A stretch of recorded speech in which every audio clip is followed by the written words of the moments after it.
हर साल की तरह OnePlus का फ्लैगशिप टैबलेट आ गया है और हर साल की तरह OnePlus वालों को मुझसे बहुत प्यार है जो लॉन्च पेन देते हैं और हर साल की तरह तुमने डिमांड करी, बहुत सारी कमेंट सेक्शन है और हमने प्रबंध कर लिया। एंड भाई ये टैबलेट अपने लेटेस्ट जनरेशन के फ्लैगशिप चिपसेट के साथ आता है, स्नैपड्रैगन वाले, और ऑलमोस्ट सारी चीजें फ्लैगशिप होती है इसके अंदर। डिस्प्ले को छोड़ के, डिस्प्ले OLED नहीं डालते क्योंकि उसकी वजह से ना महंगा बहुत हो जाएगा, साइज बहुत बड़ा है ना। एंड महंगाई से ज्यादा है प्राइस बढ़ा है टैबलेट का, और भाई सब चीजों के प्राइस बढ़ी रहे वैसे भी। बाकी इस टैबलेट को हम कंपेयर भी करेंगे सेम प्राइस पॉइंट के सैमसंग के टैबलेट से और iPad M4 से, क्योंकि वो भी इसी प्राइस के आसपास आता है। लेकिन वीडियो के एंड में बाकी पूरा रिव्यू करते देखते कैसा है। और इसका स्टाइलो प्रो का भी प्रबंध करा है, ये कुछ स्टाइलस आई है साथ में। तो अगर आप पहली बार देख रहे हो सब्सक्राइब कर लो। मैं इतने डब्बा खोल लेता हूं, आधा डब्बा खोल के कर दो यार। तो डब्बा खोलते यहाँ पे हमारे को बड़ा सा टैबलेट मिल जाएगा। उसके नीचे थोड़ा बहुत डॉक्यूमेंटेशन, 80 वॉट का सुपर वूक चार्जर और type A to C cable. मेरे हिसाब से C to C कर देनी चाहिए थी, ज्यादा वाइडर कंपैटिबिलिटी मिल जाती है, प्लस PD चार्जर मिल जाता है और डिवाइसेस में भी काम आ जाता है। एंड साथ में स्टाइलस का डब्बा कुछ ऐसा है जिसके अंदर थोड़ी बहुत डॉक्यूमेंटेशन है और स्टाइलस मिल जाएगा। उसके साथ एक एक्स्ट्रा निब हमारे को और मिलती है। यहाँ पे निब का एक्स्ट्रा काम है जो स्टाइलस वाले पार्ट में मैं आपको बताऊंगा। अब बात कर लेते हैं प्राइसिंग। जो बेस वेरिएंट है ना वो 8256 GB है, जो भाई 60,000 रुपीज का है। लास्ट जनरेशन में 12256 हमारा 48,000 का था, तो रैम भी कम हुई है प्लस प्राइस भी बढ़ा है। और साथ ही हमारे को एक 12512 GB वेरिएंट मिलेगा जो 65,000 का है। OnePlus Pad 3 में वो 53,000 रुपीज का था, मतलब 11 to 12,000 रुपीज प्राइस एक्स्ट्रा। और बात रही केस या कवर वगैरह की, इसका ना कोई कीबोर्ड का केस वगैरह कुछ लॉन्च नहीं किया इन्होंने इस बार, मतलब अभी तक तो लिस्टेड नहीं है। जिस दिन तक मैं वीडियो बना रहा हूं हो सकता है बाद में मिल जाए। वैसे ना टैबलेट का साइज बिल्कुल सेम है, चाहते तो पिछली जनरेशन वाला भी चलवा सकते थे, कह रहे नहीं अलग से कीबोर्ड बेचेंगे, अलग से पैसा छापेंगे। क्योंकि जो पोको पिंस की प्लेसमेंट है ना, पहले बीच में बॉटम में होती थी नीचे की तरफ, अब यहाँ पे लेफ्ट साइड में ऊपर कर दिया, तो प्रोबेबली सेपरेट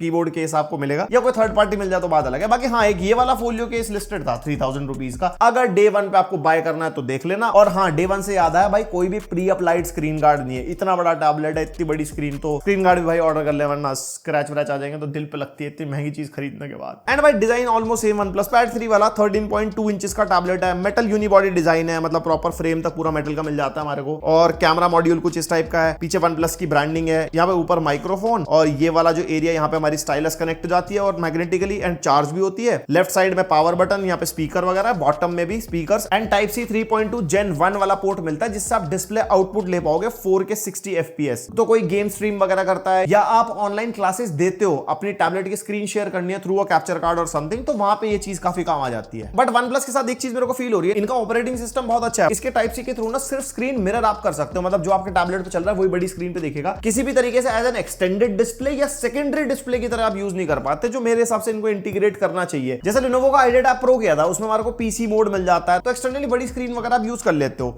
वो आई थिंक OnePlus को भी उस पर काम करना चाहिए। बाकी टैबलेट का वेट 670 ग्राम्स के आसपास है, मतलब 13 इंचेस का होते हुए भी ऐसा हैवी फील नहीं होता, बट काफी बड़ा टैबलेट है। इन हैंड फील अगर आप देखो ना, मतलब ऐसा इतनी बड़ी एकदम स्क्रीन मिलती है हमारे को, और पतला है काफी टैबलेट। 5.94 mm थिकनेस है। वैसे लास्ट जनरेशन की 5.99 mm थी, बहुत 19-20 का फर्क है, ऐसा कुछ मेजर डिफरेंस नहीं है। और हाँ, बैटरी भी बढ़ाई है इन्होंने, तो बैटरी बढ़ गई, थिकनेस कम हो गई। और एक चीज की इसके अंदर कमी है जो जिंदगी में बहुत ज्यादा जरूरी है, प्रोटेक्शन। भाई साहब, IP की कोई भी रेटिंग नहीं है। एक 60,000 रुपीज के टैबलेट से मैं एटलीस्ट ये उम्मीद तो कर सकता हूं, बिकॉज 20-25 हजार रुपए के टैबलेट में भी हमारे को IP54 रेटिंग तो आराम से मिल ही जाती है। वैसे ऑब्वियस सी बात है, थोड़ा बहुत पानी वानी के छींटे लग जाए तो शायद ये भी ना खराब हो, बट रेटिंग मिलने से एक पीस ऑफ माइंड मिलता है।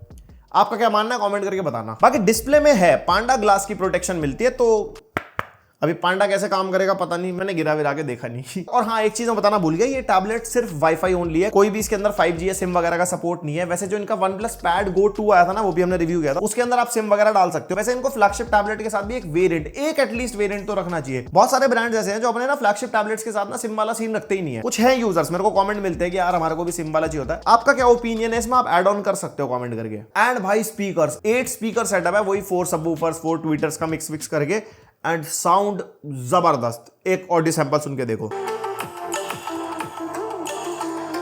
भाई, बेस फील हो रही है इस टैबलेट से, और लाउडनेस भी बहुत बढ़िया, मतलब मल्टीमीडिया वगैरह आप इस पे देखोगे ना, ये स्वाद आ जाएगा। बाकी डॉल्बी एटमॉस का सपोर्ट नहीं है, बिकॉज OnePlus है, OnePlus, Realme, Oppo, इन सब के अंदर ना hollow audio and O reality का सपोर्ट मिलता है। ऑडियो की सेटिंग्स वगैरह मिल जाती है हमारे को, जैसे डायनामिक साउंडस्केप मिलता है जो वोकल्स इंस्ट्रूमेंट को डिस्ट्रीब्यूट करके अलग अलग सुनवाता है। और इसको मैं ऑन ऑफ करके देख रहा था यूट्यूब म्यूजिक में, बड़ा बढ़िया सा एक्सपीरियंस मिल रहा था। एंड बाकी डिफरेंट मोड्स भी हैं, स्मार्ट, इमर्सिव, फिडेलिटी वगैरह, एंड आप अपना कस्टम EQ भी सेट कर सकते हो अपने एक्सपीरियंस के हिसाब से, और ये ज्यादा बेटर एक्सटर्नल स्पीकर्स या हेडफोन ईयरफोन्स में काम करता है। बाकी नेटफ्लिक्स में स्पेशल ऑडियो का सपोर्ट मिलता है, एंड सीरियसली अगर आप इसके स्पीकर्स पे मल्टीमीडिया देख रहे हो ना, भैया एक नंबर एक्सपीरियंस मिलता है। वो लेफ्ट एंड राइट फील होता है बिकॉज स्पीकर ज्यादा है, सेपरेशन फील होता है। बाकी सारे मेजर कोडेक्स का सपोर्ट है, LHDC, LDAC, Qualcomm के भी aptX ऑडियो वगैरह का सपोर्ट मिलता है इसके अंदर। तो अगर आपके पास हाई एंड TWS वगैरह होंगे तो आप उनको फुल पोटेंशियल पे एक्सपीरियंस कर पाओगे। और भाई हैप्टिक्स टैबलेट्स के केस में तो भैया आउट ऑफ सिलेबस, मतलब हैप्टिक्स से डालते ही नहीं है। ब्रांड्स के हिसाब से टैबलेट अगर बंदा यूज कर रहा है तो कभी वो साइलेंट करेगा ही नहीं। अगर उसका व्हाट्सएप पे कॉल वगैरह भी आ रहा है, उसे पता लगे ना लगे, मेरे हिसाब से होना चाहिए था। Now the main highlight of this tablet भाई डिस्प्ले। 13.2 इंचेस की LTPS LCD डिस्प्ले। ये वही डिस्प्ले जो OnePlus Pad 3 में भी थी, और इस बार सैमसंग की तरह OnePlus ने भी थोड़ा सा ऊपर नीचे कर दिया था, 12 बिट डिस्प्ले मेंशन कर दिया था, बट बेसिकली 8 बिट डिस्प्ले है प्लस 4 बिट FRC है, जिसके अंदर जो 4 बिट होता है ना वो कॉन्स्टेंटली सॉफ्टवेयर के हिसाब से चेंज होते रहते हैं, जिससे आपको बढ़िया एक्सपीरियंस मिलता है डिस्प्ले में ओवरऑल।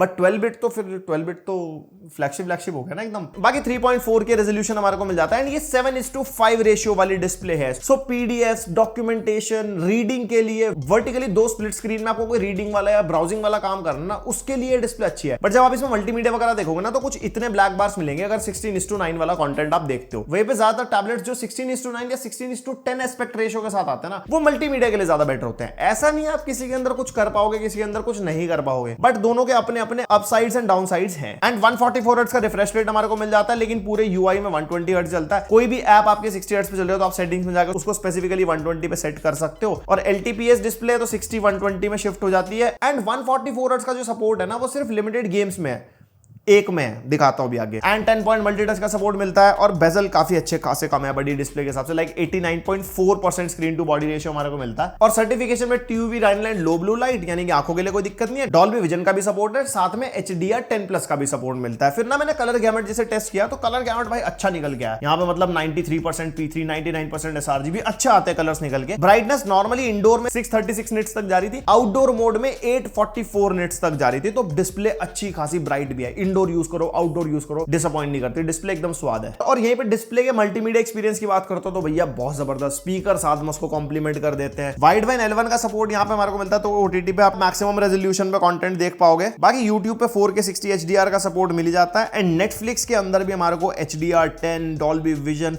एंड HDR10+ का सपोर्ट मिलता है। तो मतलब मल्टीमीडिया में चुम्मेश्वरी भाई साहब। और परफॉर्मेंस जिसके लिए टैबलेट जाना जाता है, स्नैपड्रैगन 8 Elite Gen 5 के साथ ही आता है। पिछले वाला 8 Elite के साथ आ रहा था जो अपने टाइम का फ्लैगशिप था। और भाई साथ में LPDDR5X RAM and UFS 4.1 storage हमारे को मिल जाएगी। बाकी सेंसर्स एंड कनेक्टिविटी में Wi-Fi 7, ब्लूटूथ वर्जन 5.4 एंड साथ में जायरो का भी सपोर्ट मिलता है अगर आपको गेमिंग करनी है, कुछ ऐसे एकदम बढ़िया BGMI वगैरह में किलविल लेते हो। एक मेजर ड्रॉबैक मेरे को फील हुआ, इस प्राइस पे 60,000 का टैबलेट है, फिंगरप्रिंट स्कैनर होना चाहिए था, तो आपको सिर्फ फेस अनलॉक यूज करना पड़ेगा। बाकी जब हमने बेंचमार्क निकाले तो बढ़िया एकदम 3.9 मिलियन के आसपास स्कोर निकल गया, क्योंकि थर्मल्स अच्छे होते हैं टैबलेट के। और यहाँ पे अगर OnePlus Pad 3 से आप कंपेयर करोगे ना, परफॉर्मेंस में बहुत तगड़ा जंप है, लाइक 46% के आसपास। और यहाँ पे इसी प्राइस रेंज में दूसरे कंपटीशन अगर हम देखें, जैसे iPad Air M4 मिल जाता है, और Samsung Galaxy Tab S10 FE Plus भी आता है ना Exynos 1580 के साथ, वो तो खत्म सी परफॉर्मेंस है इसकी। तो परफॉर्मेंस के मामले में तो बहुत बढ़िया है। Geekbench 6 के CPU के नंबर्स आप देख सकते हो। Geekbench 6 OpenCL जो GPU के लिए होता है, बढ़िया स्कोर है। वाइल्डलाइफ एक्सट्रीम स्ट्रेस टेस्ट किया, भैया नंबर लूप स्कोर्स वगैरह बढ़िया है, 82% की स्टेबिलिटी मेंटेन कर गया। और जब CPU थ्रॉटल टेस्ट किया हमने 15 और 30 मिनट्स का, तो ग्राफ एकदम हरियाली और थोड़ा सा येलो था।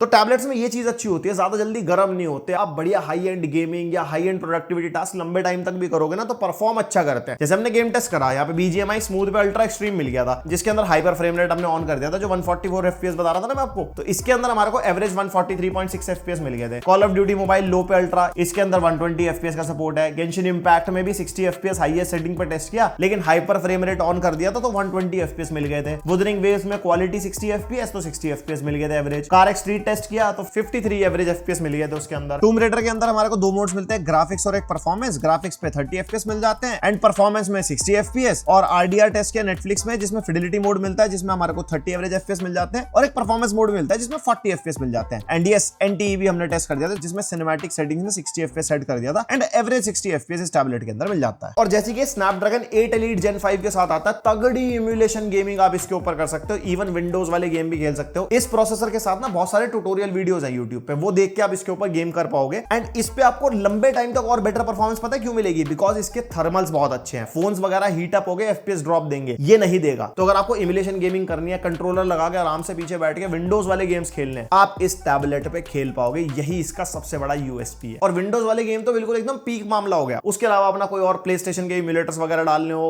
और भी बहुत सारे गेम खेलने हो, ये आपके लिए वो on the go gaming machine बन सकता है। और कुछ गेमिंग के फीचर्स हैं इसके अंदर, जैसे डिफरेंट गेमिंग मोड्स मिल जाते हैं, फ्रेम रेट ऑप्शन मिलता है जैसे ओरिजिनल फ्रेम रेट और hyper frame rate. Hyper frame rate में FPS एक्स्ट्रा मिलते हैं, रेजोल्यूशन का ऑप्शन भी है, स्क्रीन रिफ्रेश रेट भी सेट कर सकते हो, एक फुटस्टेप बूस्ट का फीचर भी मिलता है और साथ में काफी सारे features and yes bypass charging का भी सपोर्ट है, तो वो अच्छी चीज है। अब अगर आप एक अच्छे परफॉर्मेंस के साथ साथ कलाकारी भी करना चाहते हो तो OnePlus Stylo Pro आप बाय कर सकते हो, जो सेपरेटली आपको बाय करना पड़ेगा 5500 रुपीज का। और पिछले टैबलेट के साथ Stylo 2 आया था एंड ये जो टैबलेट है इसके साथ हमारे को डिफरेंट टिप्स मिलती है। एक तो ड्राइंग टिप है जिसके अंदर हमारे को कम फ्रिक्शन मिलता है और एक राइटिंग टिप है जो थोड़ी हाई फ्रिक्शन वाली है। एंड इन दोनों को जब हम यूज करते हैं ना तो भाई डिफरेंट फीलिंग आती है दोनों टिप से। जो टिप हमारे को इसके बॉक्स के अंदर मिलते हैं तो अलग अलग यूजर को टारगेट करता है। साथ में भाई 6384 प्रेशर सेंसिटिविटी लेवल्स के साथ ही आता है, तो प्रिसाइज स्ट्रोक्स, लाइंस वगैरह, स्केचिंग आप करते हो, आर्टिस्ट इंसान हो अगर आप, तो ये स्टाइलस आपके लिए काफी बढ़िया है। एंड इसके अंदर कोई भी बटन नहीं है। यहाँ पे जो ये वाला एरिया है ना, यहाँ पे अगर हम इसको हल्का सा स्क्वीज करते हैं ना तो अंदर ना हैप्टिक मोटर है, जैसे मैकबुक का ट्रैक पैड नहीं होता वो वाली फीलिंग आती है। तो यहाँ पे इसमें वाइब्रेशन फील होती है क्लिक क्लिक वाली। और इसको जब आप स्क्वीज करोगे ना तो यहाँ पे टूल पैलेट मिल जाता है जहां पर डिफरेंट टूल्स मिलते हैं। स्क्वीज करके होल्ड करके रखोगे तो क्लिक टू कैप्चर ऑप्शन आ जाता है, या सर्कल टू सर्च वाला भी आप सेट कर सकते हो। एंड इवन ये सर्कल टू सर्च के साथ ना AI फीचर्स भी मिलते हैं, जैसे आपने अपना कोई टेबल देखा और कोई फाइनेंशियल चीज है, इसको आप तुरंत सेलेक्ट करो एंड फिर उसके बाद वो चार्ट बना देता है, bar chart, line chart, table रखना हो या कुछ भी है।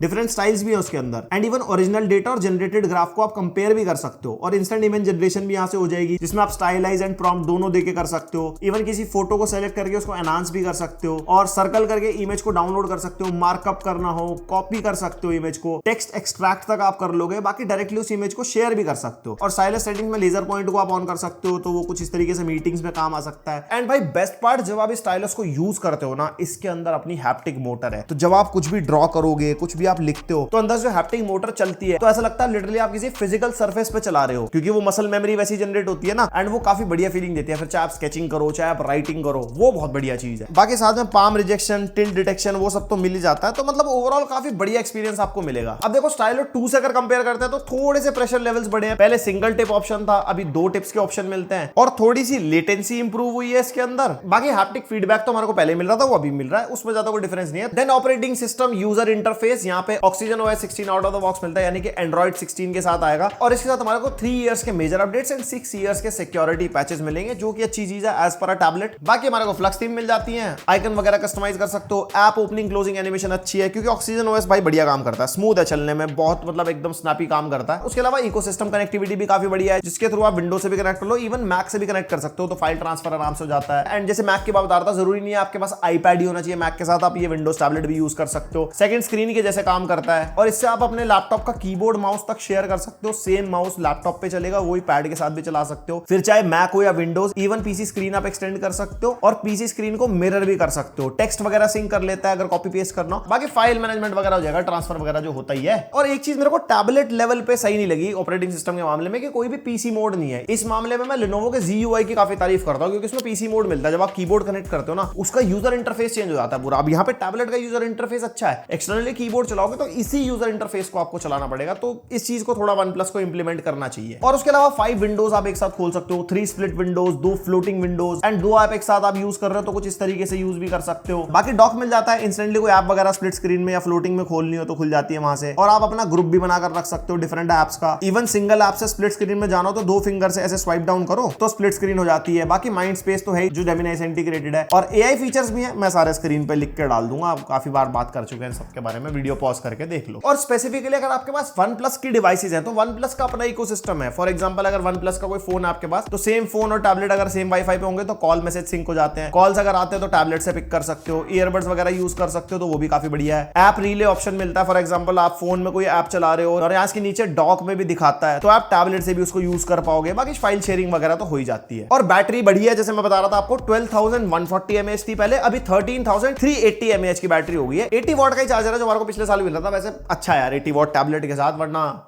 कुछ लोग तो 40 वॉट से ऊपर नहीं बढ़ पा रहे तू समझा। और इसके 80 वॉट के चार्जर से फुल चार्ज होने में 1 आवर 50 मिनट्स के आसपास लगते हैं, जो कि ठीक ठाक टाइम है। और बैटरी बैकअप अच्छा खासा मिल जाता है, लाइक 1 से 2 दिन का बैकअप मिल जाएगा अगर आप बेसिक यूज कर रहे हो, नॉर्मल ऐप चला ली, मल्टीमीडिया हो गया, कुछ रीडिंग वगैरह कर ली, कुछ है। बाकी गेमिंग वेमिंग करोगे उसमें कम ज्यादा हो सकता है बैकअप, एंड बैटरी बैकअप बहुत ज्यादा वेरी कर सकता है यूजर टू यूजर। बाकी इसकी बैटरी अच्छी खासी बड़ी है, डिसअपॉइंट तो नहीं करेगा। और कैमरास भी लास्ट ईयर वाले सेम है, back camera 13 megapixel, front camera 8 megapixel. और ऐसा फ्रंट कैमरा की वीडियो क्वालिटी है, कुछ ऐसे लाइटिंग अगर हम चेंज करेंगे, जैसे इंडोर वगैरह में थोड़ी कम लाइटिंग है और ये फिर थोड़ी ज्यादा लाइटिंग होगी है, तो अगर वीडियो कॉल बात करनी हो, कुछ क्लास वगैरह लेनी हो, कुछ ऐसी बातचीत हो जाएगी। और बैक कैमरा से कभी वीडियो वगैरह बनानी हो तो ऐसी क्वालिटी आप एक्सपेक्ट कर सकते हो। And compare to any other tablet थोड़ी सी तो बेटर वीडियो क्वालिटी है इसकी। बाकी आपके थॉट्स भी आप कमेंट सेक्शन में शेयर कर सकते हो। और काफी सारी फोटोज वगैरह ली थी हमने इससे। और मैं एक चीज कह सकता हूँ, टैबलेट के मामले में तो अच्छी फोटोज है compare to any other Android tablet. बढ़िया फोटोज वगैरह निकाल के दे देता है, आउटडोर इंडोर के सेल्फी वगैरह काफी सारे शॉट लिए थे, बढ़िया फोटोज निकाल देता है यहाँ पे, मतलब आई कैची फोटो है। बाकी डॉक्यूमेंट्स वगैरह की फोटो खींचनी हो काफी अच्छी आ जाती है। एंड बस यही था OnePlus Pad 4 का रिव्यू। अब मैं सिंपल सा आपको आंसर बताता हूँ। अगर आपको tablet day to day use case के हिसाब से लेना है, नॉर्मल ऑफिस वाले काम करने हैं, नोट टेकिंग करनी है, नॉर्मल स्टाइलस भी आपके लिए चल जाएगा, कोई आर्टिस्टिक चीजें आप नहीं कर रहे हो, तो भाई मैं टैबलेट आपको रेकमेंड नहीं करूंगा, बिकॉज ये बहुत महंगा है। एंड ये उन्हीं यूजर्स को टारगेट करता है जो प्रोफेशनल लेवल पे काम कर रहे हैं, प्रोडक्टिविटी टास्क कर रहे हैं, भाई टैबलेट पे वीडियो एडिटिंग चल रही है, भाई गेमिंग वो कर रहे हैं, उन लोगों के लिए ये वाला टैबलेट है। बाकी अगर आपको गेमिंग ही करनी है, थोड़ी परफॉर्मेंस अच्छी चाहिए, तो स्नैपड्रैगन 8 एलीट में भी कोई कमी नहीं है। OnePlus Pad 3 इस टाइम पे आप ले सकते हो 47,000 रुपीज का, 12GB 256GB मिल रहा है, तो आप काफी पैसे बचा लोगे। वो भी काफी बढ़िया काम करवा देगा। स्टाइलस ले लेना आप, उसके साथ सारे ये वाले टास्क हो जाएंगे जो मैंने इस टैबलेट के साथ बताए। ऑपरेटिंग सिस्टम भी भाई बिल्कुल सेम मिल जाएगा। एक मेजर अपडेट कम हो जाएगा क्योंकि वो 1 साल पुराना टैबलेट हो चुका है, तो वो भी एक काफी अच्छी चॉइस है। बाकी अगर आपका कोर मोटिव गेमिंग करना है और परफॉर्मेंस सेंट्रिक टास्क है और 60,000 रुपीज बजट है, तभी जाना आप इसके लिए। और इसी प्राइस पॉइंट पे ना सैमसंग का S10 FE प्लस टैबलेट में मिल रहा था, भाई मेरे को समझ नहीं आया, वो भी 60,000 के आसपास था। एक तो परफॉर्मेंस में जमीन आसमान का डिफरेंस है, डिस्प्ले के मामले में भी वो 1800p है, ये 2400p हमारे को मिल जाता है। मेजरली ज्यादातर यही जीतता है, तो मैं कहूंगा अगर इतना बजट है तो सैमसंग पे लगाने की जरूरत नहीं है। एक मेजर क्वेश्चन आता है, iPad Air M4 ले या फिर ये ले, क्योंकि 60,000 का अगर बजट है आपका, तो iPad भाई प्रोडक्टिविटी टास्क के लिए